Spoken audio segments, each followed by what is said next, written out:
قربانی کا جانور خوبصورت ہو، دل کو بھانے والا ہو، صحت مند ہو، فربا ہو، یہ ضروری ہے۔ اور اس میں بنیادی جو سبب ہے وہ یہ ہے کہ قربانی اللہ تبارک و تعالیٰ کی خوشنودی کے لیے کرنی ہے۔ اس لیے اللہ تعالیٰ قرآن حکیم میں ارشاد فرماتا ہے لا تنالوا البر حتى تنفقوا مما تحبون، کہ تم ہرگز بھلائی کو نہیں پہنچ سکتے جب تک تم وہ چیز اللہ کی راہ میں خرچ نہ کرو جو تمہیں پسند ہو۔ سوال یہ ہے کہ جو قربانی ہم کرتے ہیں، کیا اگر ہمیں اپنی ذات کے لیے، اپنے گھر کے استعمال کے لیے، گوشت وغیرہ جو ہم گھر میں پکاتے ہیں اس کے لیے کوئی جانور درکار ہو تو کیا ہم ایسا قربان کریں گے، یعنی ایسا جانور ذبح کریں گے؟ تو اگر تو ویسا ہی ہے تو یقیناً یہ خوش بختی ہے کہ آپ نے ایک اچھی چیز کا انتخاب قربانی کے لیے کیا جو آپ اپنی ذات کے لیے بھی پسند کرتے ہیں۔ ایسے ہی ہمارے ہاں عام طور پر جو صدقہ وغیرہ کرتے ہیں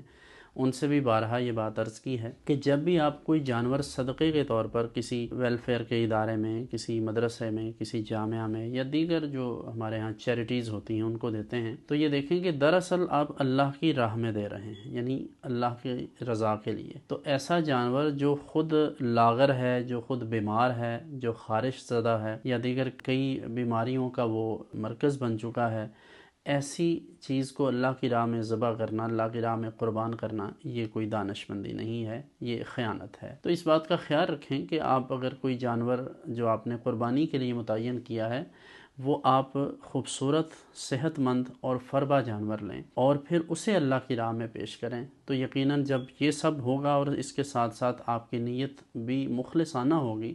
آپ پورے اخلاص کے ساتھ صرف اللہ کی رضا کے لیے ثواب حاصل کرنے کی غرض سے یہ کام کریں گے تو یقیناً یہ مقبول و منظور ہوگا۔ تو قربانی کا جانور اس میں خیال رہے کہ ایک اصول اور ضابطہ جو ہمارے فقہاء نے بیان کیا ہے کہ وہ جانور جن کی قربانی نہیں ہو سکتی، یعنی جو قربانی کے لیے ایلیجبل نہیں ہیں، اور اس میں خاص طور پر یہ ضابطہ، یہ اصول پیش نظر رہے، جانور کے اندر موجود ہر وہ عیب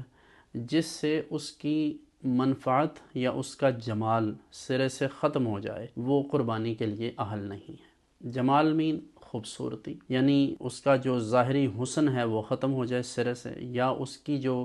منفعت ہے، اس کا جو استعمال ہے مکمل، جو اس سے فائدہ لیا جاتا ہے، جو اس کا اصل مقصد ہے وہ فوت ہو جائے، تو ایسی صورت میں قربانی اس جانور کی نہیں ہوگی۔ مثال کے طور پر ایک ایسا جانور جو بالکل چل کر قربان گاہ تک بھی نہیں جا سکتا تو ایسے جانور کی قربانی نہیں ہوگی۔ ایسے ہی جو اندھا ہے، جو خارش زدہ ہے، اتنا کمزور ہے، لاغر ہے کہ اب وہ چل بھی نہیں سکتا، تو ایسے جانوروں کی قربانی نہیں ہو سکتی۔ البتہ وہ جانور جن میں جو عیب ہے وہ کسی قدر کم ہو، اور اس کی بھی پھر آگے تفصیلات ہیں، اور اس کا بہترین حل یہ ہوتا ہے کہ آپ اپنے متعلقہ اور قریبی کسی بھی مستند عالم سے آپ اس بارے میں مشورہ کر لیں اور ان کو اپنے جانور کی صورتحال سے آگاہ کریں، پھر وہ آپ کو تفصیل بتا دیں کہ دم کے بارے میں ہے مسئلہ، سینگ کے بارے میں ہے، دیگر اس طرح ان کے کئی معاملات ہو سکتے ہیں، کھروں کا کوئی مسئلہ ہے، کسی کی آنکھ کا مسئلہ ہے، کسی کے کان کا مسئلہ ہے،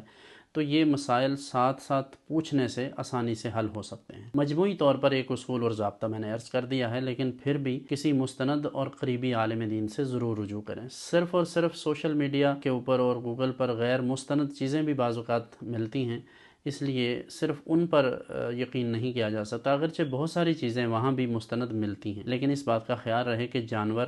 اچھا ہو، خوبصورت ہو اور صحت مند ہو۔